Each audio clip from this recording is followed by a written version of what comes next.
Assalamualaikum warahmatullahi wabarakatuh. Selamat malam, salam sejahtera untuk kita semua. Semoga Bapak Ibu sehat selalu dimanapun Bapak Ibu berada. Alhamdulillahirrabbilalamin. Wabihi nasta'inu ala umurid dunia waddin. Assalatu wassalamu ala asrafil anbiya wal mursalin. Sayyidina wa maulana Muhammad wa ala alihi wasahbihi ajmain. Amma ba'du. Yang saya hormati Bapak Randi Pratama MPD selaku narasumber pada kelas eksklusif bimbingan penulisan laporan penelitian tindakan pada malam hari ini. Dan yang saya hormati Bapak Ibu para peserta kelas bimbingan eksklusif dimanapun Bapak Ibu berada, semoga sehat selalu dan tetap semangat. Kita belajar, berkarya, dan berinovasi. Itulah visi dari Guru Inovatif Indonesia. Alhamdulillah pada malam hari ini adalah pertemuan pertama kita dalam rangkaian acara kelas bimbingan ini, yang mana kita sudah rencanakan pada undangan Bapak Ibu dari tanggal 14 sampai dengan akhir bulan Oktober ini, kita akan coba untuk berdiskusi dan memberikan materi pengarahan terkait dengan bagaimana alur PTK ataupun PTS ataupun jenis penelitian tindakan yang lain itu dibuat. Nah, namun pada kelas kita kali ini kita sepakat ya Bapak Ibu. Bapak Ibu mungkin ada yang pernah membuat, ada yang pernah menyusun, ataupun ada yang pernah mempublikasikan laporan PTK-nya ataupun PTS-nya. Namun ada juga Bapak Ibu yang belum. Nah, kita sepakat di kelas eksklusif ini kita akan mulai dari nol. Yaitu kita mulai dari idenya dulu, kemudian judul, kemudian diikuti sistematika, dan seterusnya. Karena kita ketahui laporan PTK itu ataupun PTS ada sekitar 5 bab, dari judul bab 1 sampai dengan daftar pustaka dan lampiran-lampiran. Nah, itu semua kita akan pelajari, kita akan bimbing Bapak Ibu sampai dengan selesai, sampai dengan laporan itu berbentuk, laporan itu layak untuk Bapak Ibu pergunakan sebagai mungkin sebagai syarat kenaikan pangkat dan lain sebagainya. Nah, oleh karena itu pada malam hari ini kita akan mulai dan kita akan buka acara kita pada malam hari ini dengan sama-sama melafazkan al-basmalah. Bismillahirrahmanirrahim. Semoga apa yang Bapak Ibu niatkan dan ikhtiarkan pada kelas eksklusif pada malam hari ini mendapatkan berkah dan tercapai apa yang Bapak Ibu inginkan. Amin. Sesuai dengan undangan Bapak Ibu, pada malam hari ini kita akan mulai untuk menyusun laporan PTK tersebut. Namun ketika kita ingin menyusun, tentu harus ada ide, tentu harus ada apa yang akan kita susun sesuai dengan karakteristik PTK tersebut ataupun PTS. Nah, oleh karena itu pada malam hari ini kita akan bahas idenya terlebih dahulu, bagaimana contoh-contoh judul ataupun bagaimana kita bisa memperoleh ide ataupun judul dari PTK itu. Bagaimana konsep judulnya sampai dengan sistematikanya seperti apa. Sistematika laporan penelitian tindakan itu. Nah, oleh karena itu saya berikan kesempatan kepada Bapak Randi Pratama untuk menyampaikan bagaimana konsep ide dari penelitian tindakan kelas ataupun penelitian tindakan sekolah. Di Zoom meeting sudah hadir sekitar 110 orang. Kita akan mulai. Silakan kepada Bapak Randi Pratama. Waktu dan tempat saya persilahkan.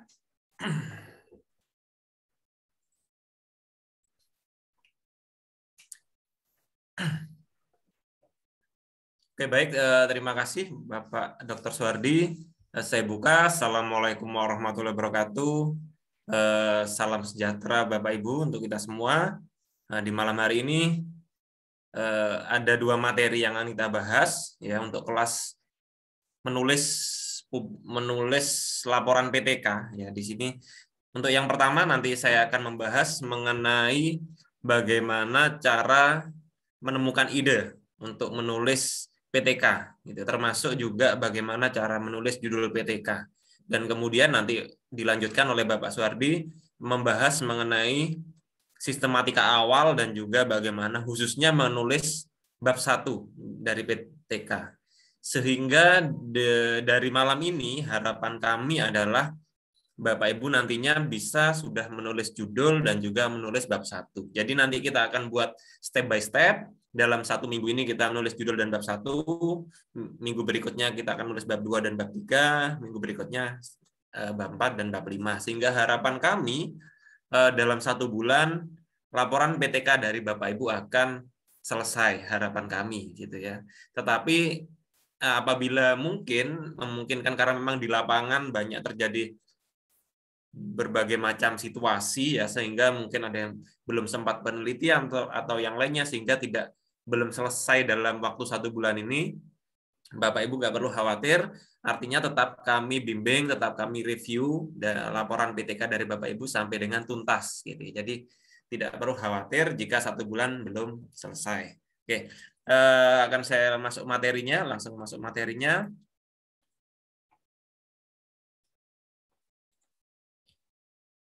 Apakah sudah tampil, Pak Ardi, PowerPoint-nya? Oke, sudah, Pak Ardi. Ya, sudah ya.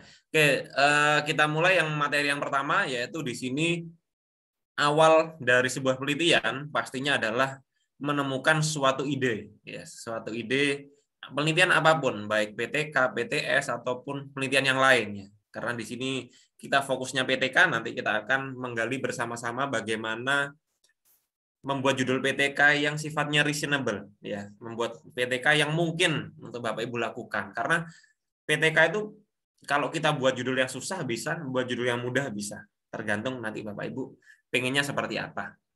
Oke, yang pertama adalah sebelum masuk materi, mungkin salam kenal terlebih dahulu. Mungkin sebagian besar yang sudah pernah mengikuti kegiatan kami pasti sudah mengenal saya. Yang belum akan saya kenalkan kembali, nama saya Pak Randi Pratama. Saya merupakan dosen di Universitas Jember, salah satu universitas negeri di Jawa Timur. Kemudian saya juga merupakan seorang konten kreator, selain itu juga reviewer jurnal nasional, termasuk di jurnal di kami, jurnal P4I. Kemudian di Universitas Jember saya merupakan kepala divisi pendidikan. Baik, kita langsung masuk materinya. Nah, yang pertama kita sedikit mengenal PTK. Untuk yang awal adalah PTK simpelnya adalah kepanjangan dari penelitian tindakan kelas, yaitu adalah penelitian yang dilakukan oleh guru atau sesungguhnya bisa juga praktisi. Tetapi dominan guru di sini dalam bentuk kegiatan memperbaiki dan atau meningkatkan mutu pembelajaran di kelas. Ini penekanannya di sini. Sehingga kalau ditanya tujuan PTK apa, tujuan PTK adalah meningkatkan pembelajaran di kelas. Nah, pembelajaran itu dampaknya banyak, artinya untuk memperoleh kualitas pembelajaran itu banyak. Salah satunya yang subjek utamanya adalah nanti adalah siswa kalau itu PTK.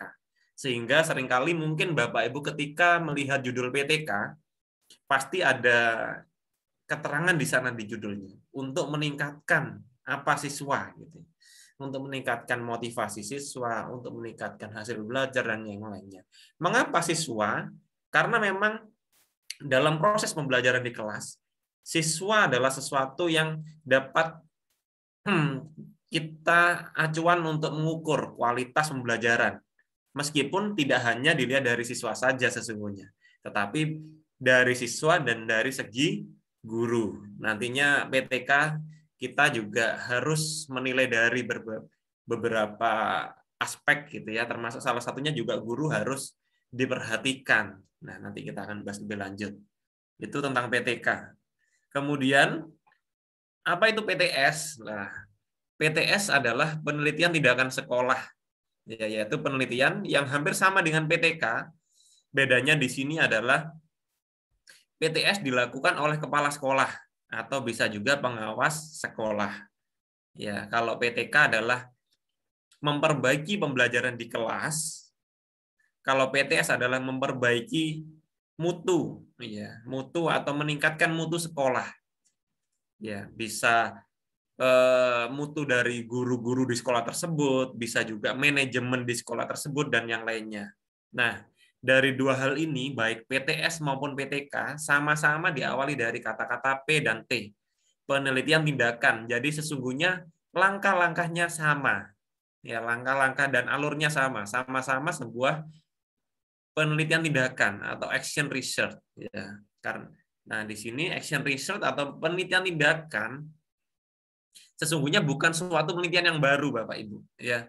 Karena penelitian ini sudah diciptakan oleh salah satu ahli dalam bidang pendidikan bernama Kurt Lewin ini pada tahun 40-an. Sehingga PTK ini bukan hal yang baru. Sehingga dari tahun-tahun yang lalu bahkan kita mencari sumbernya itu banyak sekali. Jadi nggak perlu khawatir dengan PTK, Bapak Ibu mau nyari tahun berapa itu mesti ada PTK itu. Kalau di Indonesia, PTK ini marak dibuat mulai tahun 90-an sebenarnya sudah ada. Hingga tahun 2000-an itu sudah rame-ramenya orang membuat PTK. Bukan hanya seorang guru yang diwajibkan membuat PTK waktu itu, tahun 2000 berapa, 2004, 2005, dan yang lainnya banyak kampus-kampus meminta mahasiswanya menulis skripsi PTK. Nah, mungkin Bapak Ibu yang lulus atau kuliah di tahun itu biasanya seperti itu. Oke, kita lanjut. Nah, untuk PTK sendiri, ya, untuk PTK sendiri, simpelnya adalah seperti ini, sederhananya seperti ini. Jadi PTK itu diawali dari sebuah masalah. Pasti penelitian itu diawali dari sebuah masalah. Kalau PTK, masalah utamanya satu, ya, tidak ada yang lain, yaitu masalah pembelajaran. Jadi ditekankan di sini masalah pembelajaran, karena ketika kita ngomong masalah di kelas, masalahnya banyak. Bisa jadi kenakalan, bisa jadi kedisiplinan, dan yang lainnya. Itu bukan sebuah masalah pembelajaran. Nah, kalau itu mungkin tugasnya nanti adalah penelitian tindakan bimbingan konseling, ya, PTBK ada sendiri. Nah, kalau PTK lebih ke masalah pembelajaran. Apa yang jadi acuan kita untuk masalah pembelajaran? Setiap orang atau setiap guru berhak menilai atau mengevaluasi siswanya sendiri. Jadi nanti ketika Bapak Ibu menulis judul PTK, nggak perlu mengikuti yang lain. Artinya judul saya, Pak, nanti menekankan hasil belajar. Silakan. Judul saya, Pak, lebih aktivitas. Silakan. Judul saya tentang motivasi. Silakan. Atau mungkin yang lain, keterampilan boleh. Atau mungkin yang lain, keterampilan membaca puisi, keterampilan membaca doa, atau mungkin kemampuan menghafal ayat-ayat, silakan. Jadi Bapak Ibu pastikan masalah apa yang akan mau diteliti. Nah, masalah ini kembali pada Bapak Ibu. Kami tidak pernah menyalahkan satupun masalah pembelajaran yang Bapak Ibu nanti pilih, gitu ya. Jadi masalah apa yang akan kita pilih, berapa masalah, gitu ya, berapa masalah. Nah, masalah PTK itu sifatnya di dalam suatu kelas itu pastinya banyak. Pak, semua ini jadi masalah di tempat saya. Hasil belajar masalah, aktivitas masalah, motivasi masalah. Nah, pilih yang mana gitu ya. Nah, Bapak Ibu boleh pilih satu, pilih dua juga boleh, tiga boleh, banyak juga boleh. Tetapi saran saya adalah ketika Bapak Ibu baru pertama kali menulis PTK, satu saja variabelnya sudah cukup. Daripada lebih dari satu, ternyata nanti bingung menganalisisnya. Ya, begitu ya. Jadi, pilih salah satu boleh. Pak, saya hasil belajar saja boleh, aktivitas saja boleh, motivasi saja boleh. Kalau ingin lebih banyak boleh, Pak, saya hasil belajar dan aktivitas boleh. Cuma semakin banyak yang akan kita pilih dari masalah itu, maka nanti juga analisisnya semakin banyak juga. Termasuk nanti latar belakangnya juga harus mencakup ini, gitu ya. Oke, kita lanjutkan. Nah, dari masalah yang terjadi, baik hasil belajar, aktivitas, dan motivasi, ataupun yang lain, boleh. Maka solusinya apa? Nah, jadi dua hal ini yang menjadi inti PTK, dua hal. Ada sebuah masalah, atau kalau dalam dunia kesehatan itu penyakit, gitu ya. ada sebuah masalah atau penyakit, kalau ini adalah solusi atau obatnya apa? Nah, obatnya adalah umumnya kalau PTK obatnya dua macam. Bisa sebuah model pembelajaran atau metode pembelajaran ataupun strategi pembelajaran. Nah, bisa juga dengan media atau alat peraga. Nah, dua hal ini yang menjadi obat utama. Nah, Bapak Ibu boleh pilih salah satu atau boleh pilih keduanya. Pak, saya menggunakan model saja untuk menyelesaikan masalah ini, boleh. Pak, saya menggunakan media saja, boleh. Pak, saya menggunakan model ditambah media, boleh. Nah, gitu ya. Jadi itu silakan. Ya, artinya semakin banyak variabel yang digunakan, nantinya juga nanti akan berpengaruh pada semua hal, baik latar belakang, bab 2, analisisnya dan yang lain. Nah, itu ya. Jadi silakan boleh pilih satu ataupun dua hal ini. Nah, model apa yang akan kita pilih? Nah, seringkali Bapak Ibu bingung. Pak, model apa atau metode apa yang kita pilih? Ini merupakan hak prerogatif dari Bapak Ibu. Karena yang paling mengetahui kondisi siswa adalah Bapak Ibu sendiri. Karena bisa jadi Pak minta saran, saya beri saran A, ternyata saran saya tidak cocok dengan siswa Bapak Ibu. Nah, artinya kan tidak nyambung. Karena tidak perlu khawatir dengan tingkat keinovasian dari model atau metode, yang jelas sekiranya model atau metode itu cocok untuk siswa Bapak Ibu, langsung gunakan. Nah, nggak usah pusing-pusing ya. Nggak usah pusing-pusing. Pak, apalagi kalau sampai pusing gini, seringkali pusing gini. Model yang saya tertarik dengan model atau metode A, Pak. Tetapi model atau metode A sudah sering dipakai. Nah, ini keliru. Kelirunya bagaimana? Tidak perlu khawatir dengan model atau metode yang sering dipakai. Kenapa? Coba sebutkan model atau metode yang jarang dipakai. Hampir tidak ada, Bapak Ibu. Hampir tidak ada. Bahkan PTK sendiri menyarankan gunakanlah model atau metode atau yang sudah pernah dipakai orang lain. Kenapa? Karena PTK bukan penelitian eksperimental. PTK bukan penelitian coba-coba menyatakan model atau metode ini memberikan pengaruh atau tidak, bukan. Karena PTK lebih pada model yang sudah terbukti untuk orang lain atau mungkin penelitian lain, ya, saya terapkan ke siswa kita. Targetnya adalah kondisi atau mutu pembelajaran di kelas kita meningkat. Jadi itu kita nggak mikir tentang keefektifan dari model, bukan itu. Jadi nggak perlu takut dengan model atau metode yang sering dipakai orang lain. Oke, ini contoh-contoh beberapa metode yang saya tampilkan. Ada discovery learning, problem-based learning, project-based learning, contextual teaching, cooperative learning. Ini bahkan cooperative learning itu macamnya banyak, 100 lebih ya. Ada tim game turnamen, STAD, jigsaw, group investigation, number head together, dan yang lainnya. Kalau bahkan Bapak Ibu mungkin bisa nyebutkan lebih dari 10 kalau yang ini cooperative learning ini ya. Nah, kalau bingung, Pak saya bingung ini ya, bingung cari sesuatu yang lain dari ini boleh. Caranya Bapak Ibu nanti bisa mencarinya melalui Google Scholar atau Google Book sebagai referensi. Nanti akan saya praktekkan di akhir bagaimana nyarinya. Oke, next dulu ya. Berikutnya adalah ini ya. Kemudian apa Pak Randi memberikan inspirasi apa tentang media? Kalau tadi kan inspirasi tentang model atau metode ini ya. Tapi saya tampilkan sedikit biar nggak bingung nanti. Kalau terlalu banyak nanti bingung gitu ya. Cari yang lain juga sangat diperkenankan. Ini yang paling sering aja.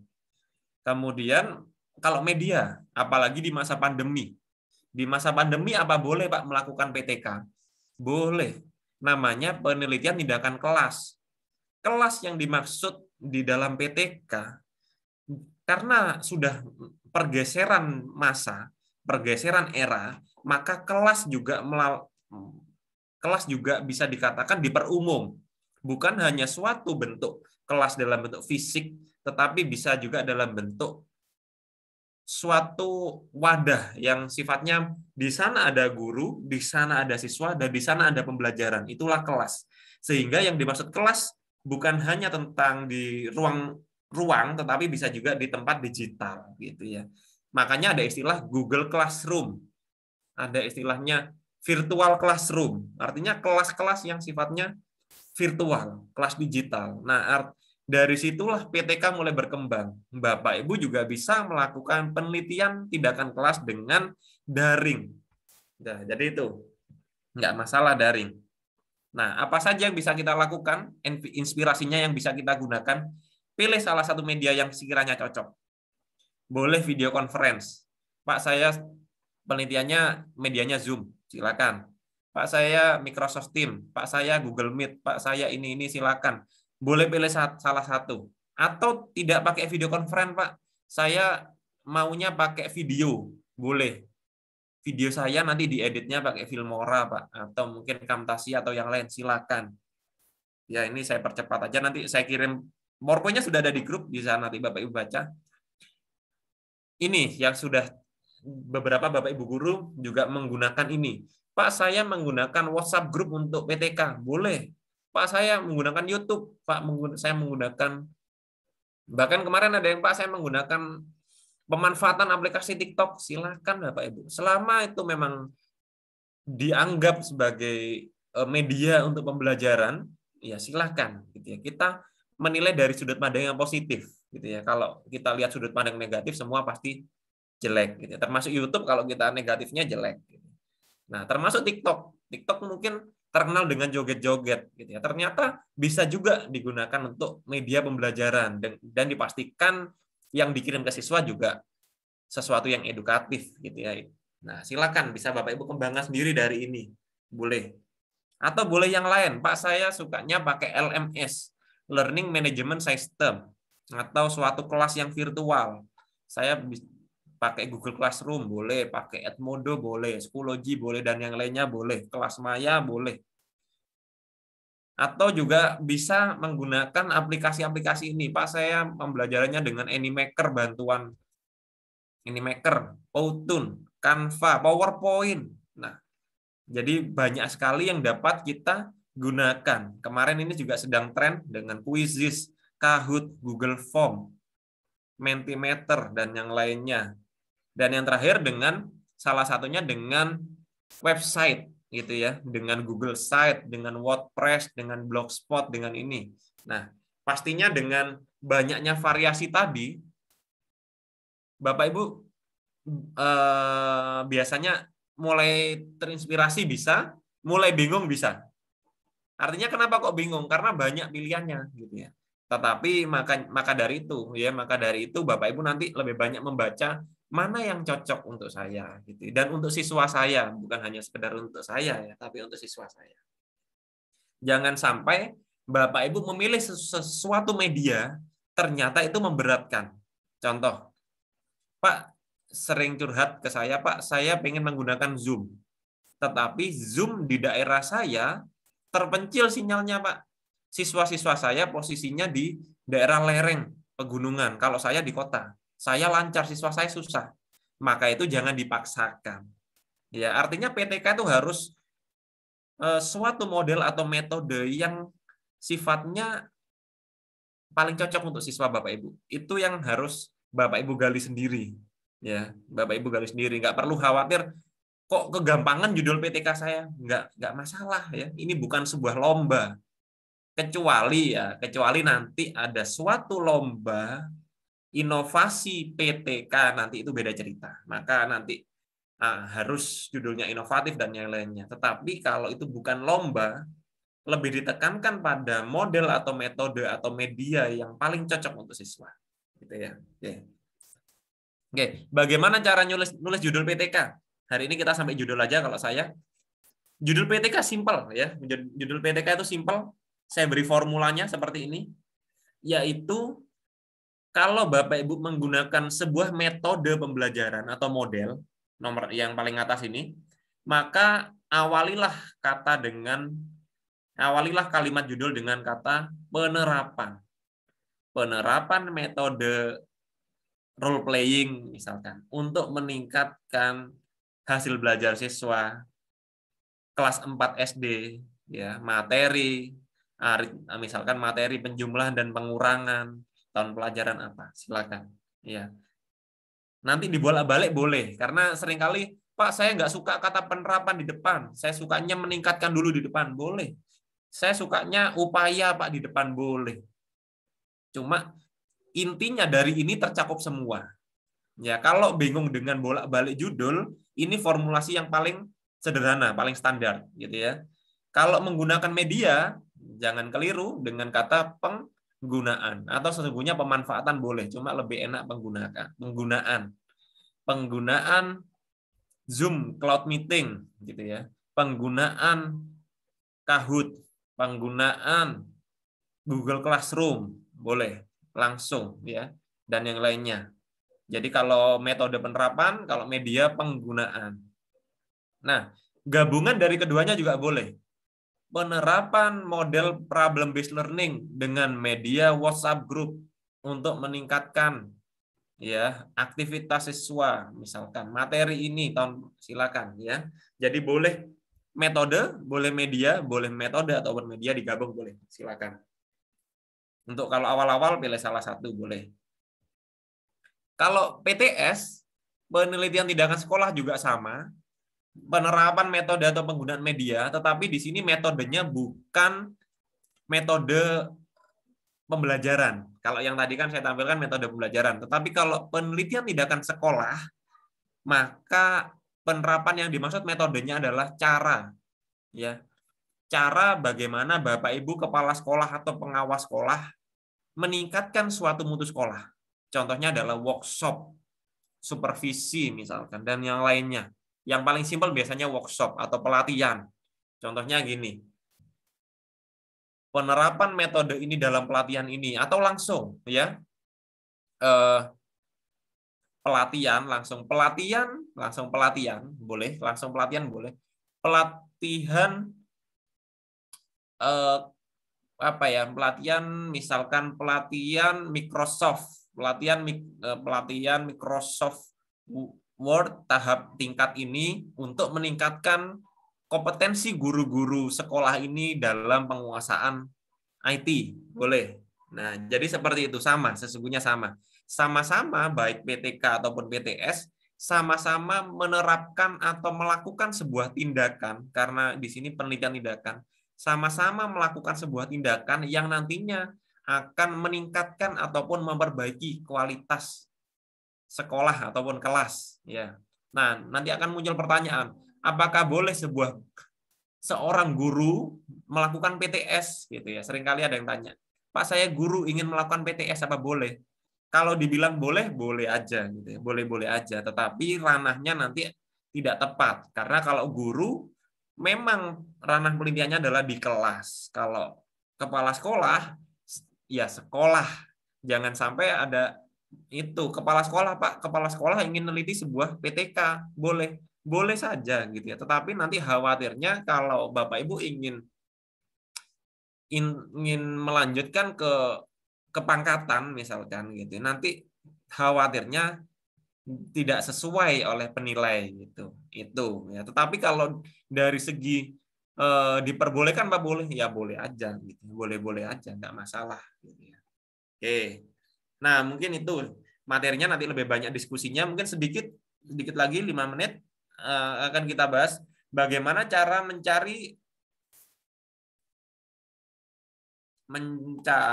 ide di Google Scholar.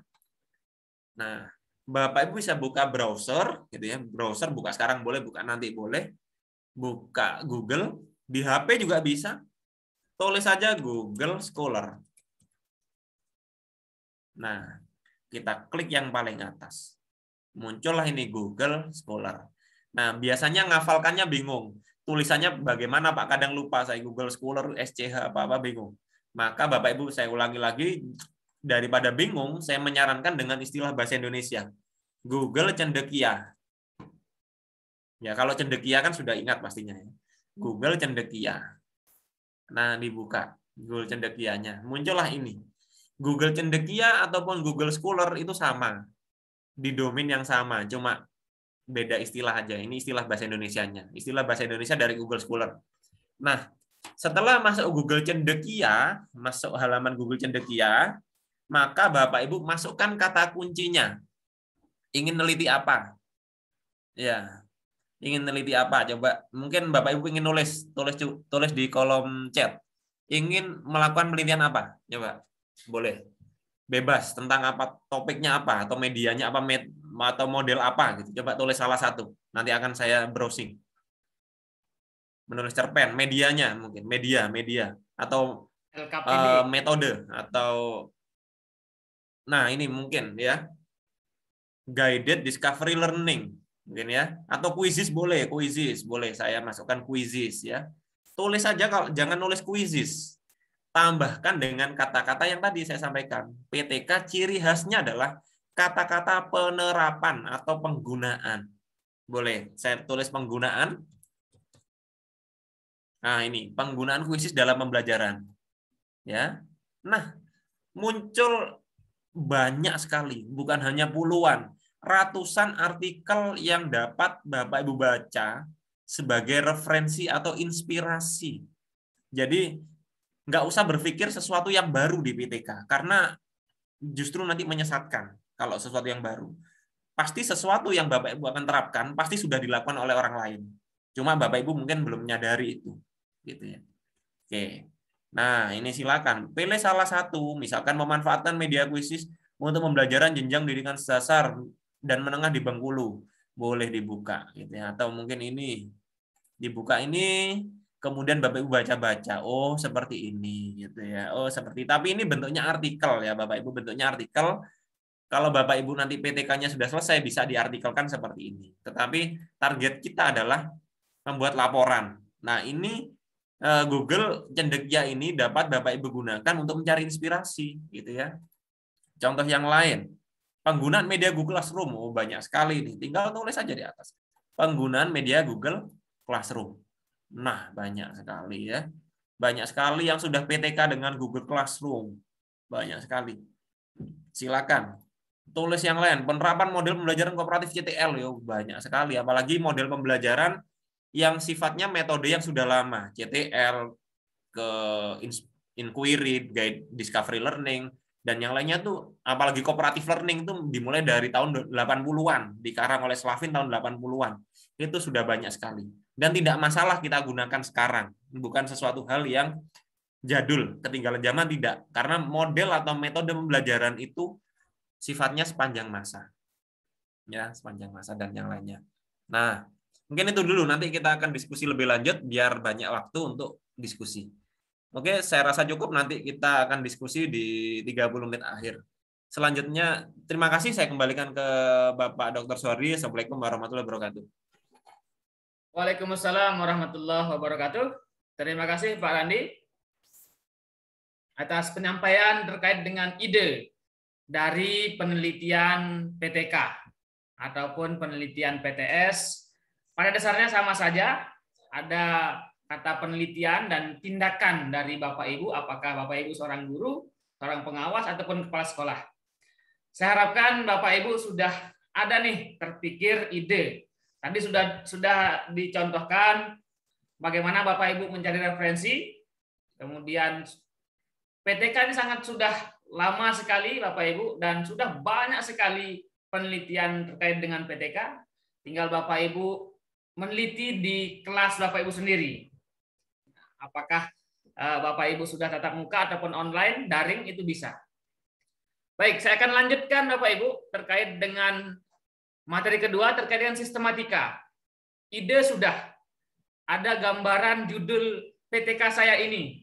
Oke, ataupun yang sudah terpikir di kepala saya sudah ada. Nah, lalu yang kedua, ketika Bapak Ibu sudah ada ide, kemudian Bapak Ibu sudah buat rancang sebuah judul yang Bapak Ibu sudah tentukan variabelnya apa, kita akan lihat sistematika. Nah, saya izin share screen.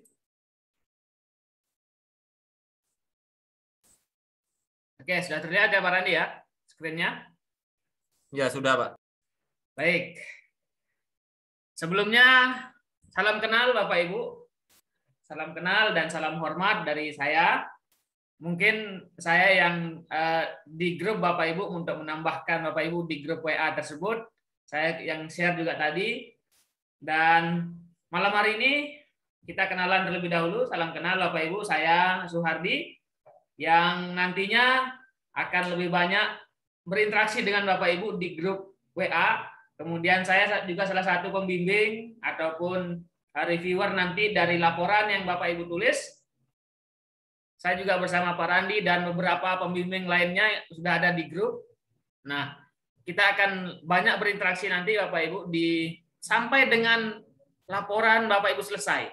Jadi jangan khawatir, tepat Bapak Ibu ada di grup ini, ada di kelas ini, sehingga target kita laporan Bapak Ibu selesai. Kalau kita sudah desainkan sedemikian rupa sistematis pelaksanaannya, minggu pertama kita bahas ide dan sistematika.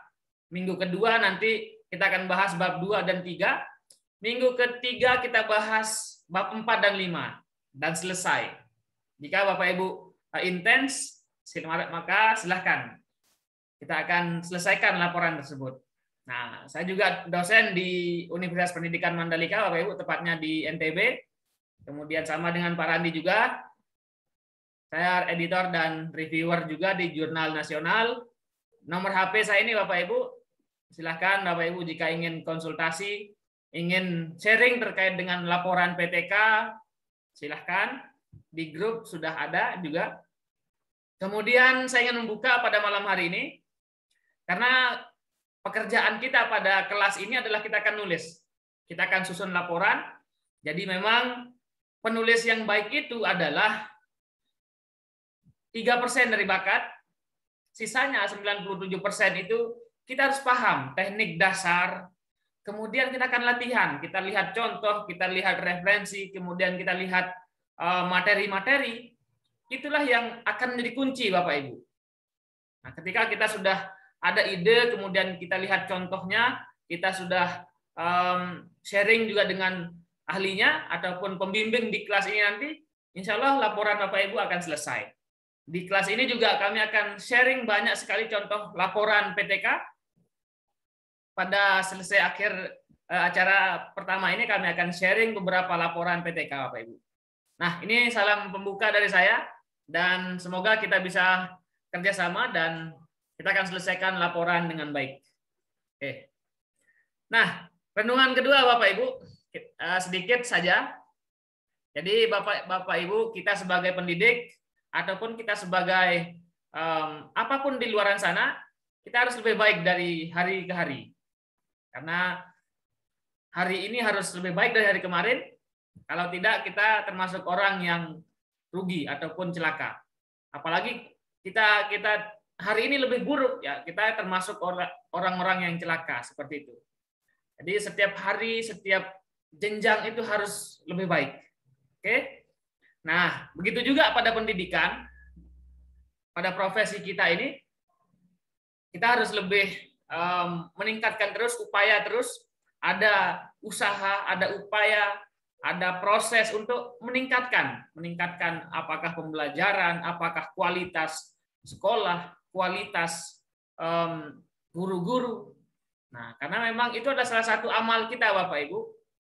Sehingga apa yang kita lakukan pada profesi kita ini adalah amal. Nah, ini yang memang harus kita renungkan dan semoga ini menjadi amal ibadah bagi kita semua. Lanjut kita ke materi inti, yaitu sistematika. Sistematika laporan PTS. Sebelum itu, sedikit saya perkenalkan terkait dengan penelitian tindakan ini. Tadi sudah disinggung oleh Pak Randi, ada masalah praktis di lapangan seperti apa? Apakah permasalahan pembelajaran? Kemudian ada upaya. Ada upaya tentu dari kita sebagai guru, sebagai kepala sekolah. Nah, di situ sudah terlihat, oh ini adalah PTK atau PTS. Kemudian ada perbaikan di sana. Kita ingin melakukan perbaikan. Perbaikan dengan apa? Tentu ada metode, ada media, ada proses seperti yang dijelaskan Pak Randi tadi. Silakan Bapak Ibu terapkan media Zoom meeting karena tidak ada kelas yang langsung. Kita bisa menggunakan media. Nah, seperti itu. Kemudian tidak perlu populasi atau sampel. Jadi dalam PTK ataupun PTS ini cukup di kelas Bapak Ibu sendiri. Apakah siswanya 10, lanjutkan. Apakah siswanya 20? Silahkan Bapak Ibu. Kemudian proses penelitiannya melalui siklus. Tentu nanti ada proses-prosesnya. Kita akan bahas siklus ini pada pertemuan kedua dan ketiga.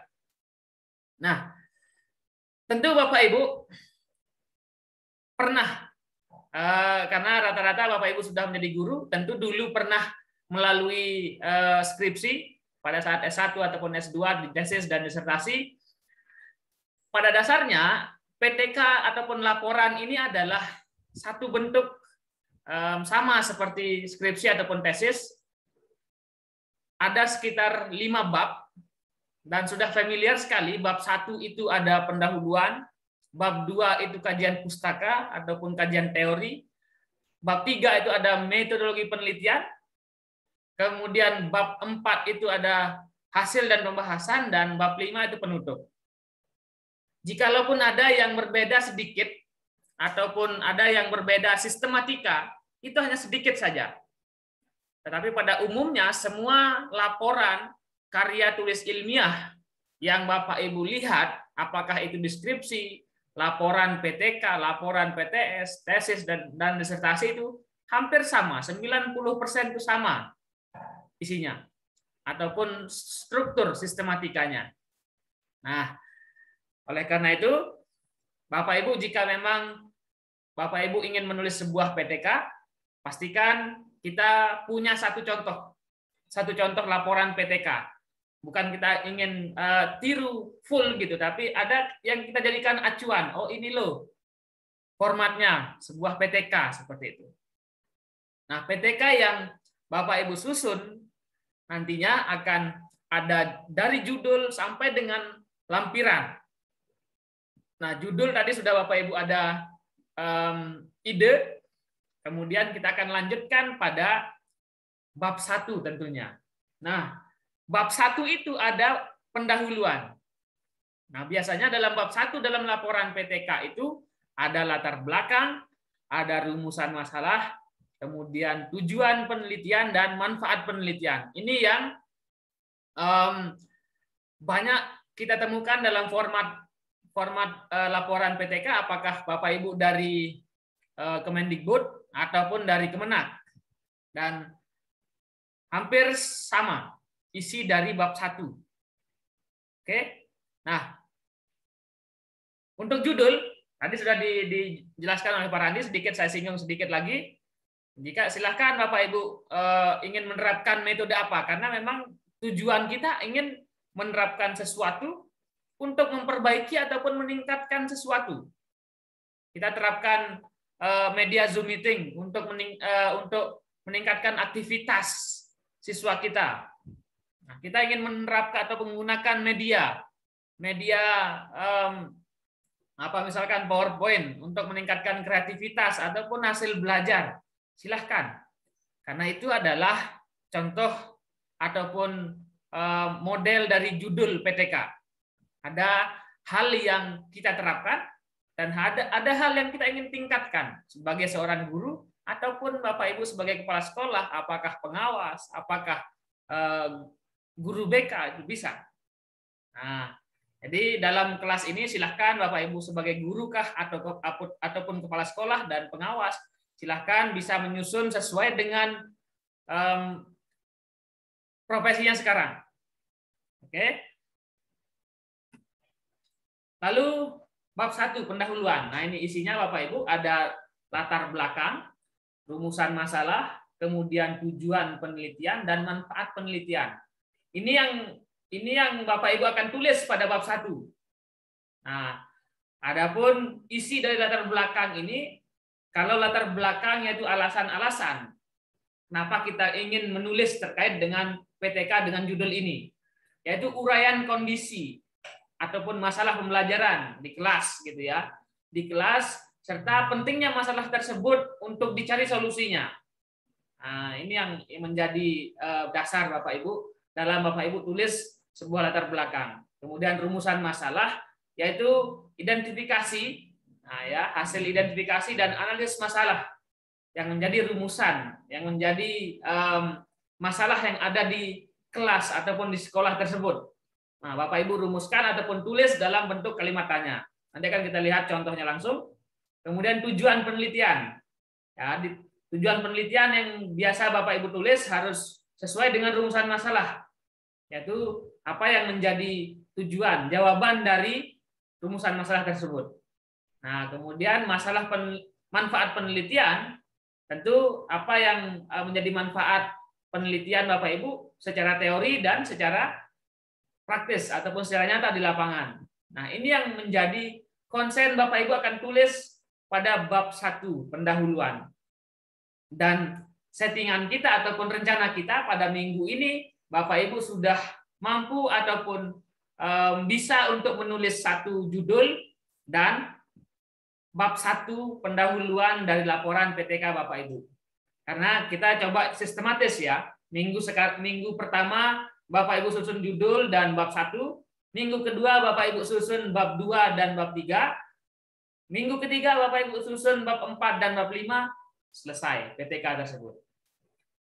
Pada dasarnya karena Bapak Ibu sudah pernah mengajar, pernah menerapkan sesuatu, itu bisa Bapak Ibu tulis sekarang.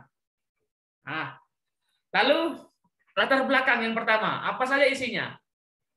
Biasa Bapak Ibu kalau Bapak Ibu membuat sebuah latar belakang pada bab 1, biasanya panjang gitu, sampai 4, 5 sampai 10 halaman kadang. Nah, tapi ada juga yang Bapak Ibu mutar-mutar bahasanya. Yang mulai dari undang-undang, kemudian turun ke perda, turun ke pengertian. Nah, pada dasarnya Bapak Ibu, isi dari latar belakang itu harus sesuai gitu ya. Yang menjadi masalah utamanya apa, kemudian ideal menurut teori seperti apa, kemudian masalah di lapangan ataupun di kelas seperti apa, dan urgensi dari masalah penelitian yang Bapak Ibu teliti itu apa. Nah, ini yang menjadi fokus yang Bapak Ibu tulis pada bagian latar belakang, pada bab 1-nya. Supaya tidak muter-muter nanti. Ada misalkan paragraf pertama ataupun lembaran pertama itu Bapak Ibu jelaskan masalah utamanya, apa yang menjadi masalah pokok yang Bapak Ibu akan bahas pada laporan PTK ini. Ingat masalah utama yang pertama. Kemudian bagaimana masalah di lapangannya apa? Nah, apa yang Bapak Ibu lihat di lapangan ataupun di kelas, seperti apa masalahnya? Itu yang Bapak Ibu ungkapkan yang kedua. Misalkan menurut data ataupun menurut hasil evaluasi belajar, hasil belajar siswa Bapak Ibu kurang bagus seperti itu. Nah, oleh karena itu Bapak Ibu ingin terapkan sesuatu ataupun melakukan sesuatu yang ideal menurut teori. Nah, setelah Bapak Ibu menceritakan apa masalahnya di lapangan, di kelas Bapak Ibu, kemudian lanjut pada paragraf ketiga ataupun lembar ketiga, Bapak Ibu tulis idealnya menurut teori seperti apa. Misalkan Bapak Ibu ingin menerapkan pembelajaran berbasis masalah ataupun pembelajaran berbasis proyek. Nah, itu bisa Bapak Ibu silahkan dijelaskan sesuai dengan teori, sesuai dengan apa yang menjadi ideal yang seharusnya. Ini bisa meningkatkan ataupun menyelesaikan masalah yang ada pada kelas Bapak Ibu. Nah, itu yang bagian ketiga. Silahkan Bapak Ibu, misalkan masalah utama ini jelaskan ataupun buat satu lembar, masalah Bapak Ibu di lapangan satu lembar, kemudian menurut teorinya satu lembar, silahkan. Ataupun satu paragraf, dan urgensi ataupun pentingnya penelitian ini Bapak Ibu lakukan satu paragraf, satu lembar dalam satu latar belakang itu sebenarnya cukup. Nggak perlu sampai 10 halaman, itu pusing kita baca. Yang pada dasarnya adalah isinya ada 4 ini saja. Baik, dan mudah-mudahan Bapak Ibu bisa memahami dan kita coba berpikir simpel. Judul PTK itu simpel saja Bapak Ibu. Ada yang Bapak Ibu terapkan, kemudian ada yang Bapak Ibu ingin tingkatkan. Selesai. Kemudian masalahnya apa di latar belakang, kemudian di lapangan seperti apa, kemudian teorinya seperti apa, urgensinya seperti apa. Ini yang Bapak Ibu jelaskan, satu lembar cukup Bapak Ibu. Tidak perlu tidak perlu panjang-panjang lebar. Oke, ini yang menjadi konsen kita pada minggu ini. Nah, kita lanjut ke rumusan masalah. Rumusan masalah biasa Bapak Ibu silahkan coba lihat di rumus contoh-contoh nanti dalam laporan itu rumusan masalah biasanya menggunakan kalimat tanya kan. Nah, bagaimana, kemudian apakah, gitu ya. Tapi saran saya dalam PTK Bapak Ibu gunakan kata bagaimana, karena akan lebih menjelaskan proses di sana, kemudian akan lebih detail seperti itu. Kalau hanya sekedar menggunakan kata apakah, ya jawabannya iya dan tidak. Tapi kalau bagaimana itu akan menjelaskan proses di sana. Nah, bagaimana proses pembelajaran? Nah, dengan menggunakan metode apa ataupun media apa? Ini yang akan menjadi rumusan masalah yang pertama.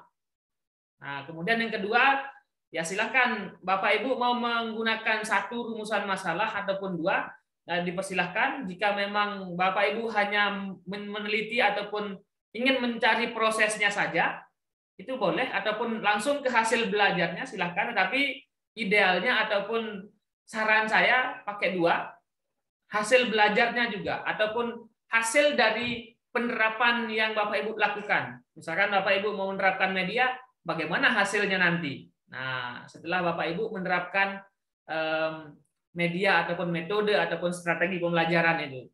Nah, itu ya. Untuk rumusan masalah, menggunakan kalimat tanya, kemudian gunakan kata bagaimana supaya lebih detail lagi. Nah, ini tadi sudah dibahas pada PTK ataupun PTS masa pandemi. Kita ini juga termasuk kelas, Bapak Ibu. Jadi jangan sampai hanya sekedar terbatas pada kelas yang ruangan 4x4. Kita juga ada di kelas seperti sekarang ini.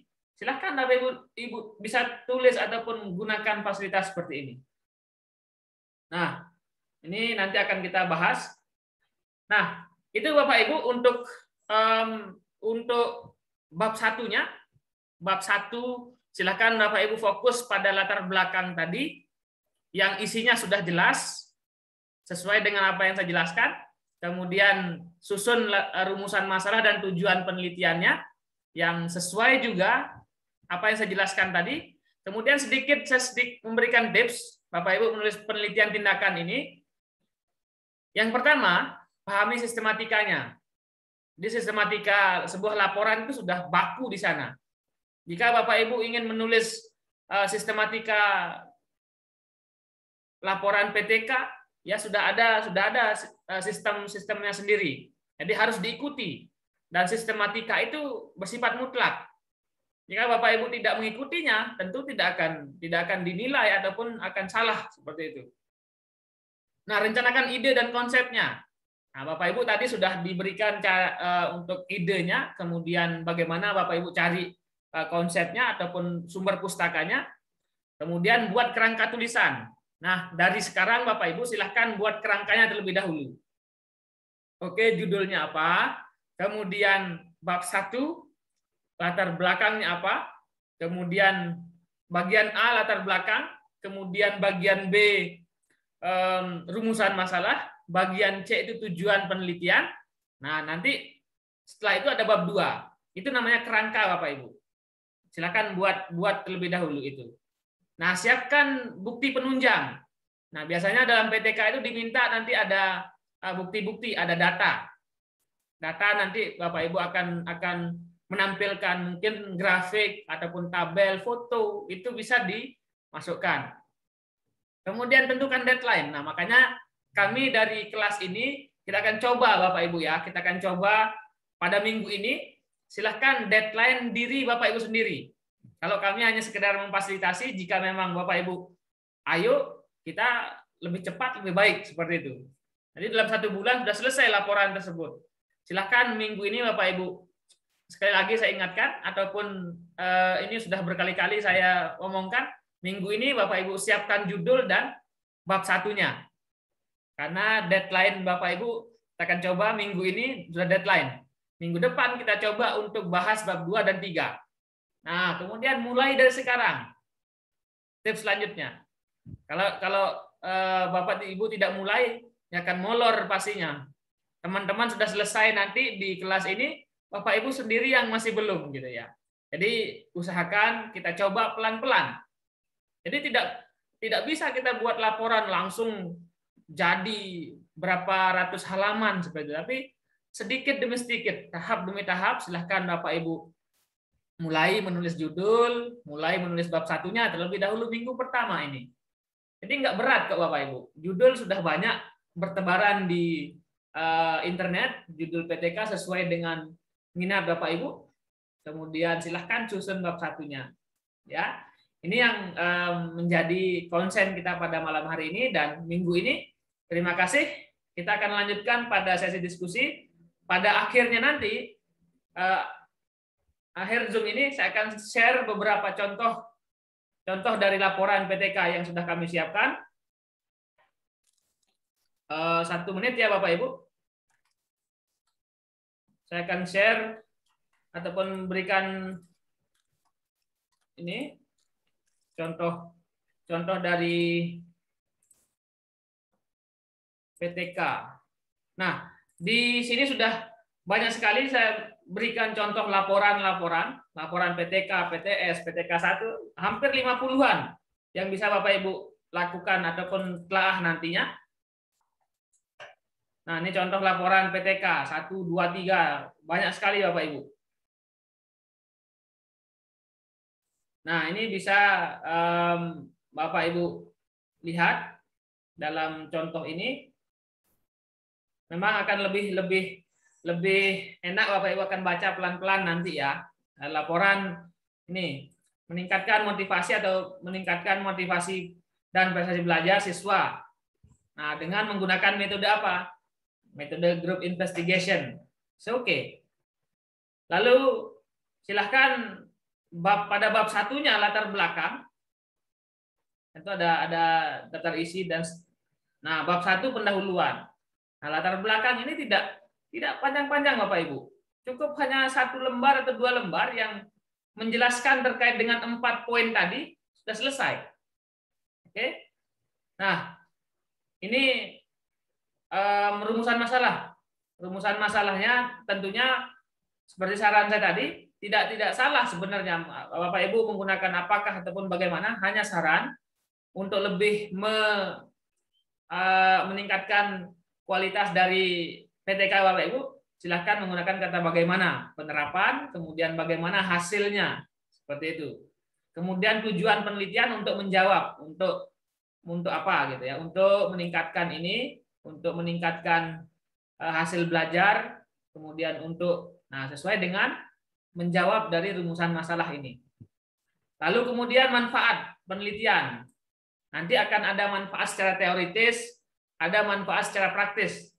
Kalau secara teoritis ya untuk khazanah ilmu, wawasan dan lain sebagainya terkait dengan pembelajaran Bapak Ibu. Kalau manfaat secara praktis untuk siapa nanti? Untuk siswa kah ataupun apa manfaatnya untuk siswa, bagi guru, bagi peneliti yang mencakup hasil penelitian Bapak Ibu. Nah, nanti akan ada 2 kajian pustaka selanjutnya. Itu saja untuk malam hari ini. Kita akan lebih banyak diskusi terkait dengan ide, kemudian sistematika dari laporan PTK. Itu Pak Randi dan Bapak Ibu semua. Untuk contohnya, habis dari kelas ini saya akan langsung share sekitar 50-an contoh laporan di sana. Mudah-mudahan ada yang cocok dari Bapak Ibu dan itu sebagai panduan ataupun yang kita bisa lihat. Nah, seperti itu. Selanjutnya 30 menit ke depan kita bisa diskusi. Silahkan bagi Bapak Ibu yang ingin bertanya, yang ingin sharing, silahkan bisa raise hand di Zoom meeting. Kemudian bisa tulis pertanyaannya juga di kolom chatting Zoom. Insya Allah kita akan bahas pada malam hari ini. Yang pertama Ibu Kurniasih dan Ibu Rastri Izzah. Silakan Ibu Kurniasih untuk membuka mic-nya. Ya, terima kasih. Assalamualaikum warahmatullahi wabarakatuh. Waalaikumsalam warahmatullahi wabarakatuh. Saya sangat tertarik dengan apa yang disampaikan oleh Bapak barusan, ya. Terutama yang pertama yang akan saya tanyakan, berkaitan dengan latar belakang itu. Ya. Biasanya untuk membuat latar belakang, terkadang kita isinya muter-muter ya Pak ya. Itu yang pertama, diawalinya dari yang umum dulu ke yang khusus, atau yang khusus ke yang umum, itu terkadang. Itu yang pertama. Kemudian yang kedua, rata-rata di PTK itu hanya 2 variabel ya. Cukup 2 variabel saja kan. Nah, yang menjadi salah satunya tadi kan harus ada bukti pendukung. Maka seringkali yang menjadi bukti pendukung itu kepada hasil, karena hasil berkaitan dengan nilai. Nah itu, jadi rata-rata ke situ lagi, ya.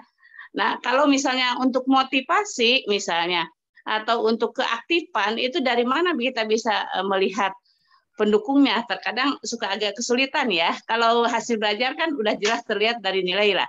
Tapi kalau kadang motivasi mengukurnya itu gimana gitu ya, sebagai data pendukung dari segi angka mungkin ya, kuantitatifnya. Nah itu yang suka agak kesulitan, supaya istilahnya bervariasi. Rata-rata kan media, kemudian model, kemudian strategi ya untuk idenya itu. Nah bagaimana tipsnya barangkali untuk selain hasil belajar. Kemudian yang ketiga, terkadang kita khawatir dianggap plagiat, Pak. Nah, kira-kira memodifikasi kata-kata itu yang memang kan banyak ya contoh, tapi kan kurang lebihnya hampir sama lah di sekitar itu. Tapi supaya kita dikatakan tidak plagiat, nah kira-kira tipsnya seperti apa? Ya. Itu aja barangkali untuk sementara pertanyaan dari saya. Terima kasih. Assalamualaikum warahmatullahi wabarakatuh. Waalaikumsalam warahmatullahi wabarakatuh. Terima kasih Bu Kurniasi, ada 3 pertanyaan yang mungkin Bapak Ibu juga sama pemikirannya dengan Ibu Kurniasi. Kita akan coba bahas dan kita akan coba memberikan saran. Silakan, mungkin yang pertama Pak Randi menanggapi pertanyaan Bu Kurniasi. Baik, mungkin saya akan menjawab yang pertanyaan kedua dan yang ketiga. Nanti Pak, yang nomor 1 Pak Ardi ya, untuk yang sebentar, untuk yang latar belakang. Oke, yang pertanyaan kedua adalah apabila Bapak Ibu tidak ingin Pak, saya bosan dengan meneliti hasil belajar, apa boleh meneliti yang lain? Sangat boleh Bapak Ibu. Jadi dalam PTK pastikan dulu masalah utamanya apa di kelas Bapak Ibu. Itu yang terpenting. Sesungguhnya bukan hanya tentang bosan atau nggak bosan ya, tapi masalah utama apa. Kalau memang dirasa masalah utama hasil belajar, ya memang itu yang sebagai urgensi utama gitu. Tetapi boleh juga ketika Bapak Ibu merasa ada banyak masalah dan sekiranya sama-sama cukup interest untuk kita lakukan, maka bisa dilakukan hal yang lain. Seperti Ibu sampaikan, meneliti motivasi boleh, meneliti aktivitas boleh. Kalau baik motivasi ataupun aktivitas, Bapak Ibu bisa gunakan dua cara, yaitu dengan data kualitatif dan data kuantitatif. Nah, mana yang dipilih? Saran saya keduanya digunakan. Contoh, ketika Bapak Ibu mengukur sebuah aktivitas siswa dan itu akan diteliti, maka Bapak Ibu gunakan dua data, yaitu data kuantitatif. Dari mana? Dari hasil observasi.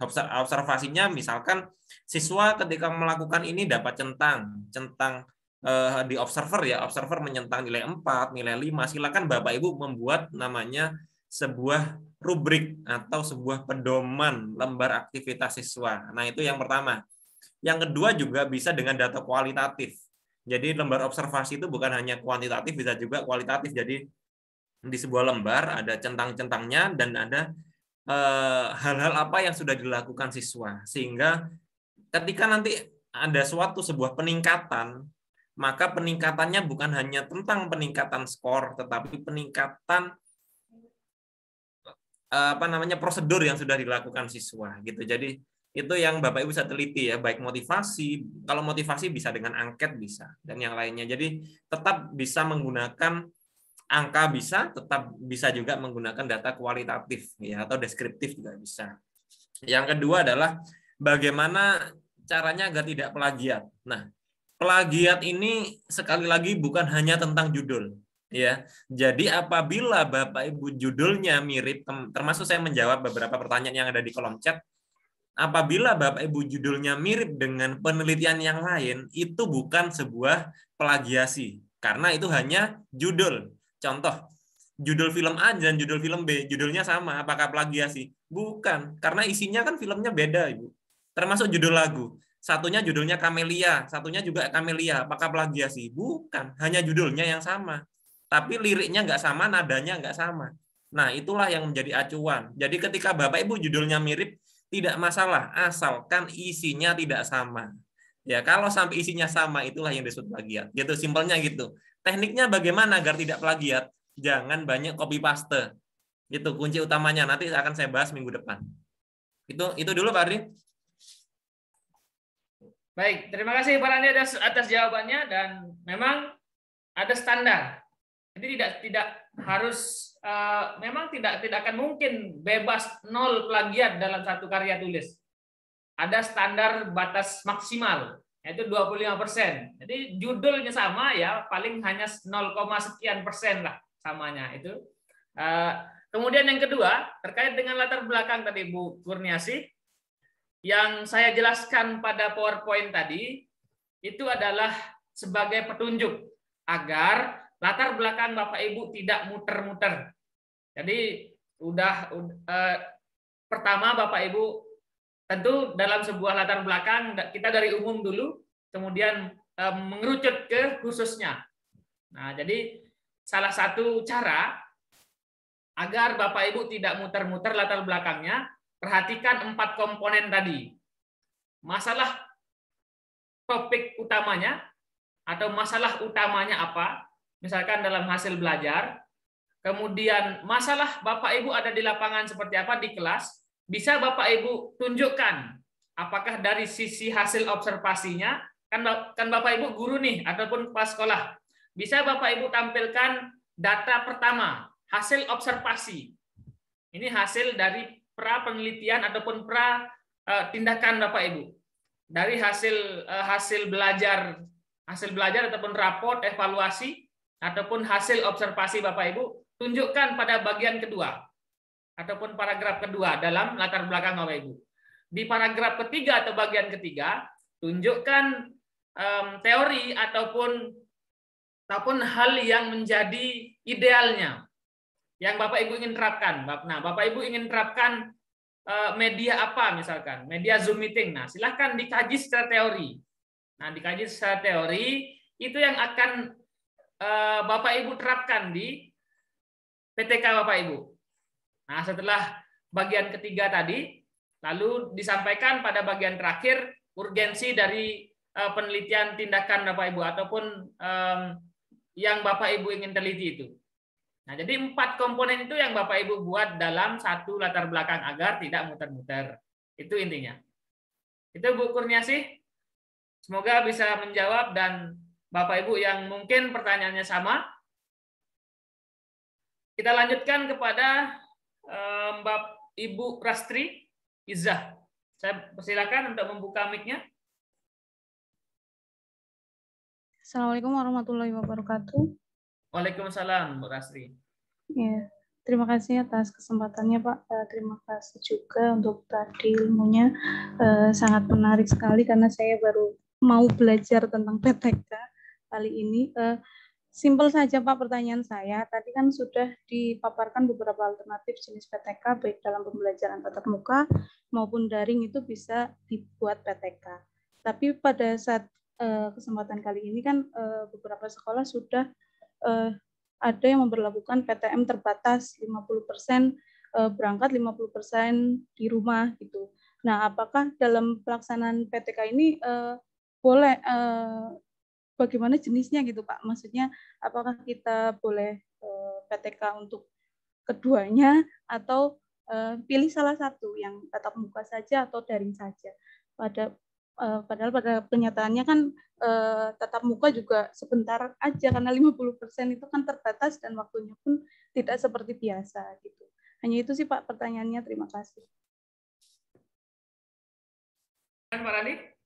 Baik, Terima kasih Bu Rastri pertanyaannya, dan pertanyaan ini mungkin mewakili dari Bapak Ibu yang lain ya. Karena memang hampir beberapa kelas terakhir pertanyaannya seperti ini, memang salah satu masalah tadi lupa saya bahas. Memang beberapa sekolah sudah melakukan PTM terbatas dengan ada yang 50%, ada yang 30%, ada beberapa shift lah, macam-macam ya. Tetapi di sini yang jadi acuan PTK adalah penelitian tindakan kelas. Yang dimaksud kelas adalah memang satu kelas, ya satu kelas. Karena itu memang karena tidak mungkin ketika kita ingin meningkatkan suatu mutu pembelajaran, mutunya separuh kelas. Nah, karena itu saran saya adalah ketika Bapak Ibu melakukan PTM terbatas, kesulitan pastinya melakukan yang separuh online apa separuh offline. Kalau Bapak Ibu terapkan di separuh offline, maka bagaimana anak yang online? Maka dia tidak akan meningkat kualitasnya. Maka saran saya adalah lakukanlah 100% online. Jadi ketika pembelajaran ada waktu tertentu harus Bapak Ibu sediakan untuk 100% online. Ya mungkin di luar jam itu silakan bisa dikondisikan dengan kelas masing-masing. Itu adalah salah satu solusi yang masuk akal. Karena ketika Bapak Ibu melakukan separuh offline, maka teknik pengukurannya akan susah. Ya susah karena kita awalnya adalah masalah satu kelas, tetapi kita memberi solusinya kepada separuh kelas.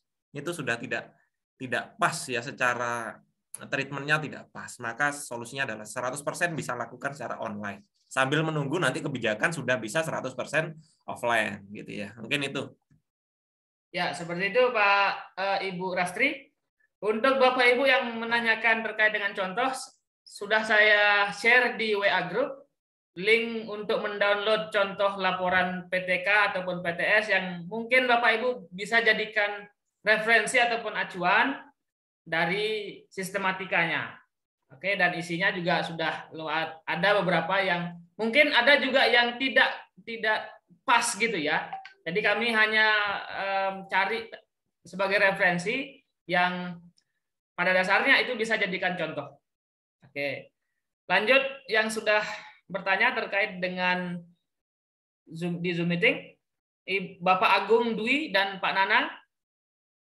Silakan Pak Agung yang pertama. Ya. Terima kasih. Assalamualaikum warahmatullahi wabarakatuh. Waalaikumsalam. Sebelum saya menyampaikan, terus terang saja mungkin sebagian besar dari kita yang mengikuti kegiatan ini berharap nanti PTK yang kita buat bisa digunakan untuk kenaikan pangkat, Pak ya. Terdengar nggak Pak ini suara saya? Terdengar? Oke. Terdengar Pak, terdengar. Iya, baik. Harapannya itu, jadi bisa untuk kenaikan pangkat. Hanya semoga saja nanti pemahaman antara yang penilai PTK dengan yang akan kita buat nanti bisa sama, karena beberapa pengalaman yang ada beberapa teman itu sudah mendapatkan bimbingan PTK dari satu narasumber, kemudian diajukan PTK ke kenaikan pangkat, ada penolakan di sana beberapa. Itu awal. Nah, berkaitan dengan PTK yang tadi saya jelaskan, yang pertama yang akan saya tanyakan adalah satu, yaitu tentang latar belakang. Tadi sampaikan sebaiknya diceritakan secara umum baru ke khusus. Tapi pernah saya mendapatkan informasi dari salah satu narasumber, kenapa harus yang umum-umum? Tetapi apakah tidak dia menyampaikan sebaiknya langsung ke pokok permasalahan yang dihadapi di sekolah. Jadi tidak usah cerita tentang undang-undang atau peraturan pemerintah seperti itu. Apakah benar seperti itu ataukah harus bagaimana? Itu yang pertama. Yang kedua, untuk menunjukkan di latar belakang tentang dasarnya kita kan perlu bukti pendukung ya. Di antaranya mungkin nilai atau hasil observasi. Kalau kita mau menggunakan nilai, apakah kita bisa menggunakan nilai dari mata pelajaran yang sama tapi bab yang berbeda untuk menjadi dasar atau tidak? Ataukah harus menggunakan pretest untuk menjadi dasar untuk kita nanti melakukan PTK itu, atau bagaimana untuk bukti pendukungnya? Yang kedua, kemudian yang ketiga, guru kolaborator apakah harus ada, Pak? Guru kolaborator apakah harus ada? ataukah tidak harus ada? Kalau harus ada, mohon nanti tugasnya guru kolaborator itu apa saja. Ya.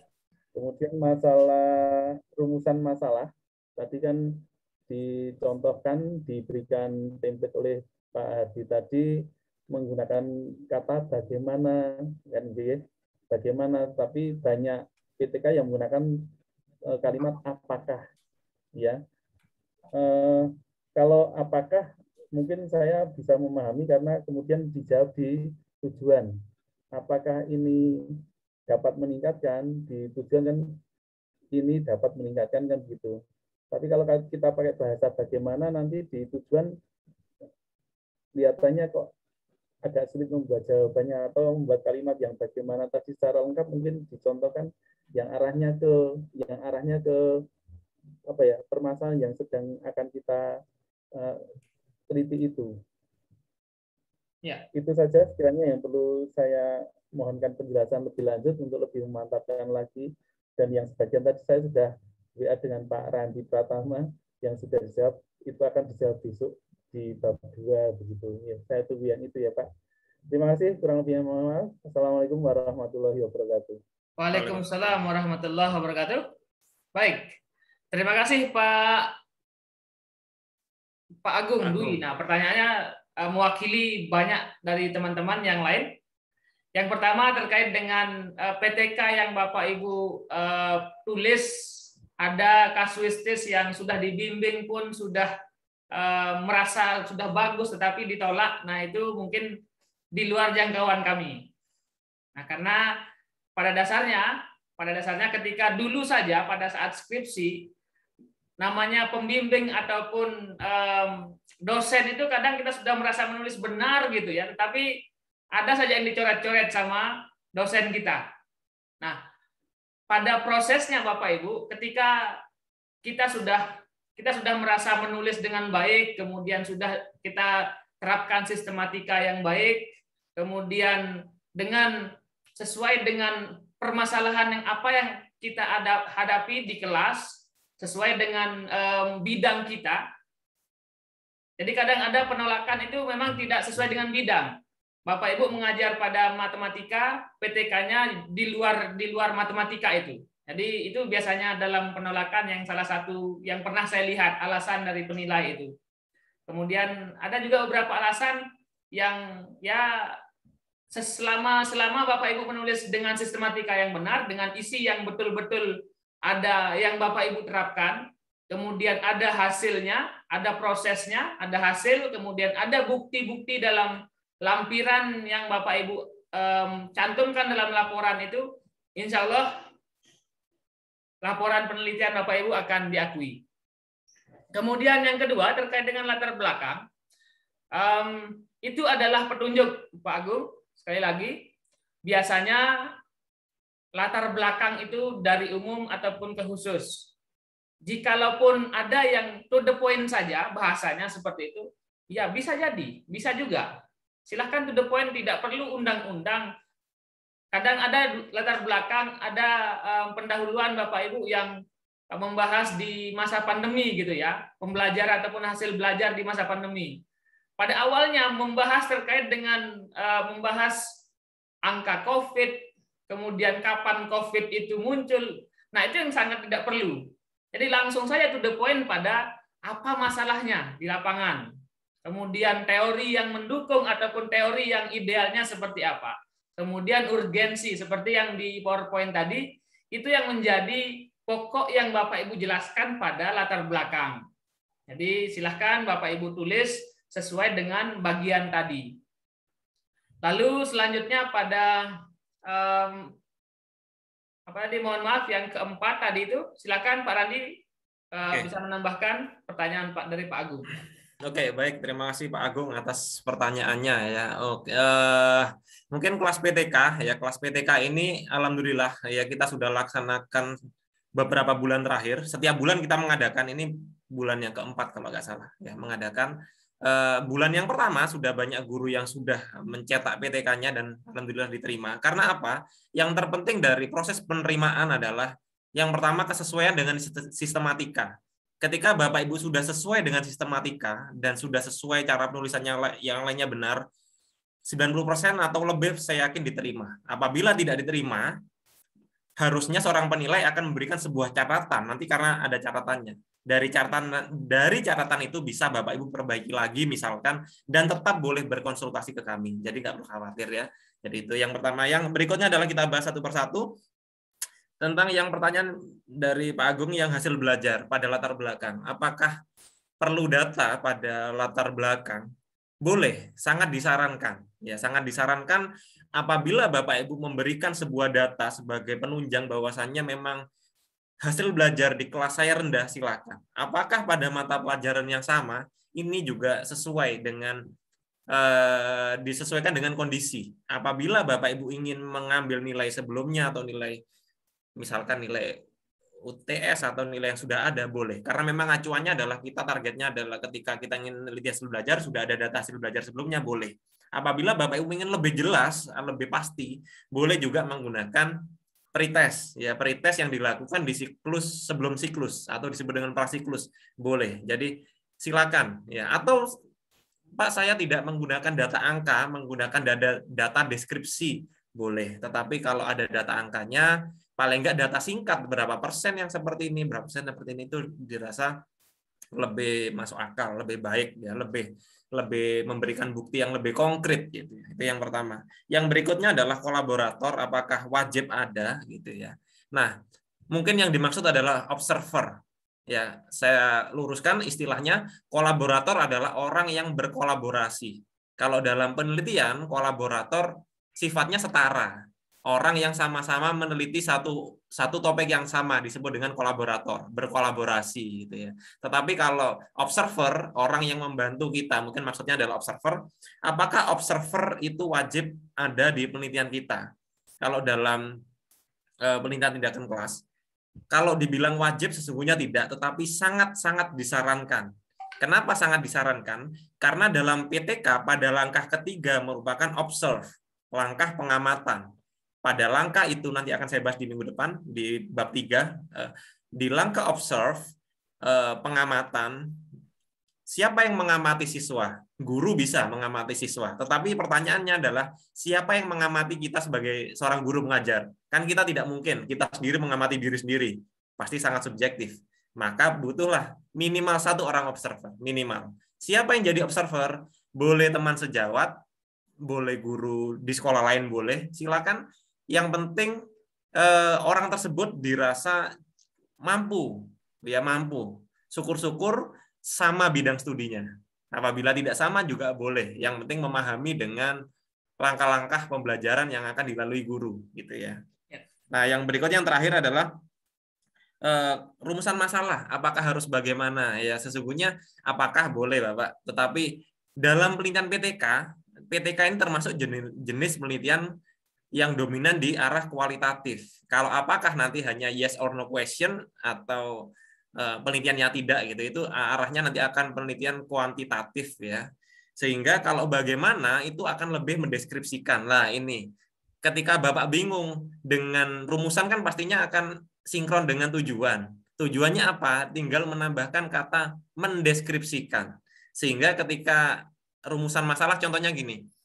Bagaimana proses pembelajaran bla bla bla dengan model A ini, maka tujuannya adalah untuk mendeskripsikan gitu, untuk mendeskripsikan pembelajaran ini dalam proses peningkatan ini. Jadi simpelnya adalah bagaimana akan sinkron dengan kata mendeskripsikan. Mungkin itu dulu. Ya, oke Pak Dwi, mudah-mudahan bisa menjawab dari pertanyaannya. Jikalaupun ada pertanyaan Bapak Ibu yang nantinya masih belum terjawab di kelas ini, silahkan Bapak Ibu sampaikan di grup WA. Karena di grup WA itu kita sudah fasilitasi, silahkan Bapak Ibu masukkan pertanyaan, silahkan kita berdiskusi di grup itu. Di grup itu sudah bergabung juga kami dan beberapa pembimbing yang lain yang akan menjawab pertanyaan-pertanyaan Bapak Ibu. Silakan Pak Nanang dari SMPN 6. Bisa buka mic-nya? Pak Nanang, silakan. Oke, atau kita coba bahas yang ada di kolom chatting Pak Randi, 1 atau 2? Baik, ini mungkin beberapa akan saya jawab. Oh, ini sudah Pak Nanang, sudah online. Silakan Pak Nanang. Oh, silakan Baik, Pak Nanang. terima kasih. Ya, Assalamualaikum warahmatullahi wabarakatuh. Waalaikumsalam warahmatullahi wabarakatuh. Sedikit saja yang perlu ini Pak, yang saya tanyakan sempat bingung juga Pak.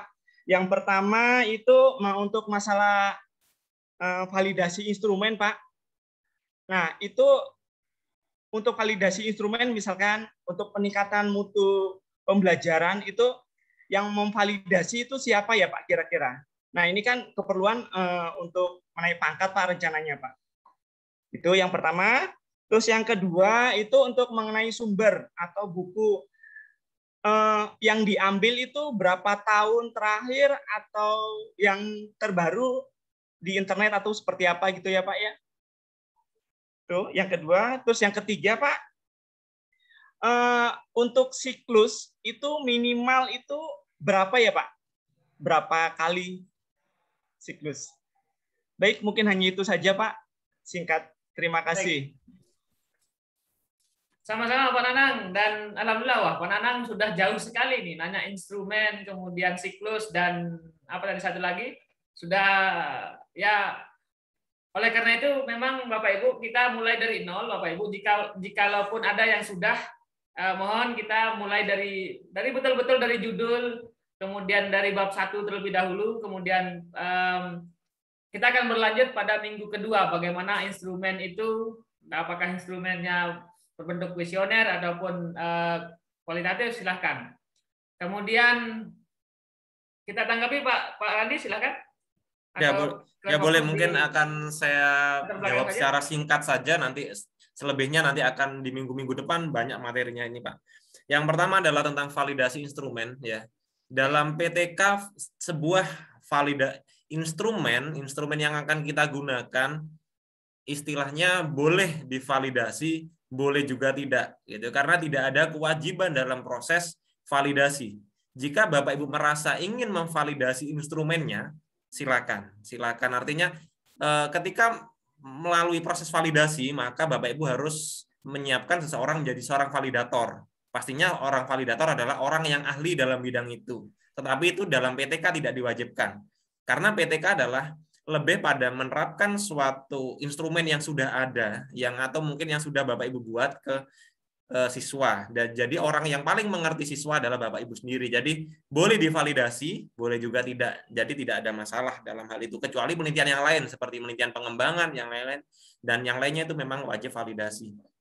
Kemudian yang kedua adalah sumber buku. Nanti kita rinci lebih dalam, akan saya bahas minggu depan berapa buku. Yang jelas tidak ada acuannya berapa buku, yang jelas diusahakan paling update. Ya, diusahakan paling update. Kalau memang ada buku tertentu yang tahunnya lama dan tidak dari tahun sekarang, boleh juga tahun yang lama. Nanti akan saya bahas minggu depan. Yang terakhir adalah berapa siklus. Ya, ini juga minggu depan juga. Berapa siklus? Siklus dalam PTK minimal 2 kali, maksimal tidak terbatas. Nah, maksimal tidak terbatas, tetapi ada evaluasi dalam PTK. Sekiranya Bapak Ibu sudah melakukan siklus lebih dari 3 atau 4 kali, maka itu perlu dievaluasi. Benarkah langkah-langkah kita? Nah, kita akan bahas minggu depan. Yang jelas minimal 2 siklus sesuai dengan buku 4 pedoman buku 4 pedoman guru ya. Buku 4 silakan Bapak Ibu baca. Minimal 2 siklus, dan setiap siklus ada minimal 2 pertemuan. Nanti akan saya bahas juga di minggu depan. Yang jelas hari ini kita bahas judulnya dulu aja, judul dan latar belakang dulu, gitu. Ya. Baik Bapak Ibu, karena memang waktunya kita sudah pukul 20.30, mungkin sudah lewat. Silakan bagi Bapak Ibu yang masih ada pertanyaan. Saya yakin banyak sekali pertanyaan Bapak Ibu terkait dengan PTK, terkait dengan PTS ataupun penelitian tindakan yang lainnya. Kami persilahkan kita interaksi lebih banyak melalui chatting di WA Group, karena di sana lebih banyak juga pembimbing, dan bisa Bapak Ibu curhat di sana, ataupun ya silahkan pertanyaan-pertanyaan seputaran dengan intinya Bapak Ibu kita coba sistematis ya, kita sepakat sistematis, oke? pada minggu ini kita coba judul dan pada bab 1. Kalau terkait dengan siklus, terkait dengan ya daftar pustaka, itu nanti kita bahas. Pasti kita bahas dalam 1 bulan ini. Artinya supaya lebih tidak membebani pikiran Bapak Ibu. Ya, kalau terlalu banyak pikiran Bapak Ibu nggak jadi-jadi nanti. Sudah pikirkan siklus, sudah mikirkan observasi ini, kemudian data ini. Itu nanti pelan-pelan. Kita akan bahas pada minggu kedua, kemudian minggu ketiga. Pada minggu sekarang, Bapak Ibu fokus pada judul, kemudian pada latar belakang, ataupun pada bab 1 dari laporan PTK Bapak Ibu. Itu dari saya, dan kita akan bertemu di WA Group, dan kita akan bahas minggu depan terkait dengan bab 2 pada kajian pustaka dan metode penelitian. Nah, silakan minggu ini Bapak Ibu fokus pada judul dan bab 1, silakan bisa dikonsultasikan di grup dan pada kami. Untuk malam hari ini kita cukupkan, Pak Randi. Terima kasih Pak Randi Pratama dan Bapak Ibu yang sudah hadir di Zoom meeting. Semoga bermanfaat dan berkah. Assalamualaikum warahmatullahi wabarakatuh. Tetap belajar, berkarya, dan berinovasi Bapak Ibu. Assalamualaikum, selamat malam.